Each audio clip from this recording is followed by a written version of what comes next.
ज्याला पाय नाही त्याला विचारा पायाची किंमत, ज्याला डोळा नाही त्याला विचारा डोळ्याची किंमत, आणि ज्याच्या जीवनात एकदा आईवडील गेले ना तर त्याला विचारा आईवडिलांची किंमत. तुम्हाला या दुनियाच्या पाठीवर सर्व काही भेटेल, या दुनियाच्या पाठीवर तुम्हाला सर्व काही भेटेल, पण एकदा मातेत गेलेले मायबाप भेटणार नाही.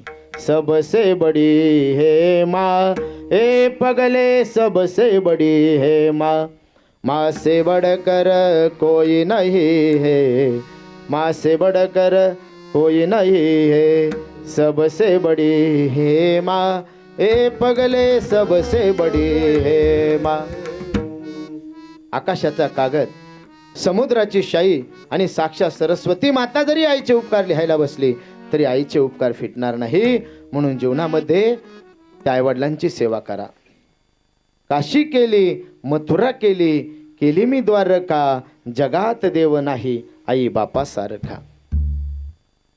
कारण आपण किती मोठे व्हा, जोपर्यंत आपल्या आईबापाचा आशीर्वाद आपल्या पाठीवर नाही ना, आपल्या पाठीवर आशीर्वादाची थाप पडत नाही, तोपर्यंत आपल्याला आनंद वाटत नाही.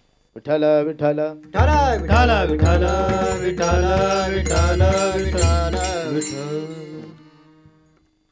आई एखादा लहान मुलगा असला आणि त्यांनी जर रात्री शी केली तर आई त्याला कोरड्या जागेवर ठेवते आणि स्वतः ओल्या जागेवर झोपते. आईची व्याख्या दोनच शब्दात आहे. आ म्हणजे आत्मा आणि ई म्हणजे ईश्वर. आत्म्याचं आणि ईश्वराचं मिलन करून देणारी ती आई आहे. आणि जर त्या आईला आपण जर पोटात मारत असलो, आपणही, मी, तुम्ही ज्याच्या उदरामधून बाहेर आलो ती एक स्त्रीच आहे ना. आपण ज्या राजांची जयंती साजरी करतो, ज्या संतांची जयंती पुण्यतिथी साजरी करतो, ज्या देवाची आपण अष्टमी नवमी साजरी करतो, तेही एका स्त्रीच्याच गर्भातून जन्माला आलेत की नाही. आणि जर आपण त्या स्त्रीलाच जर जन्म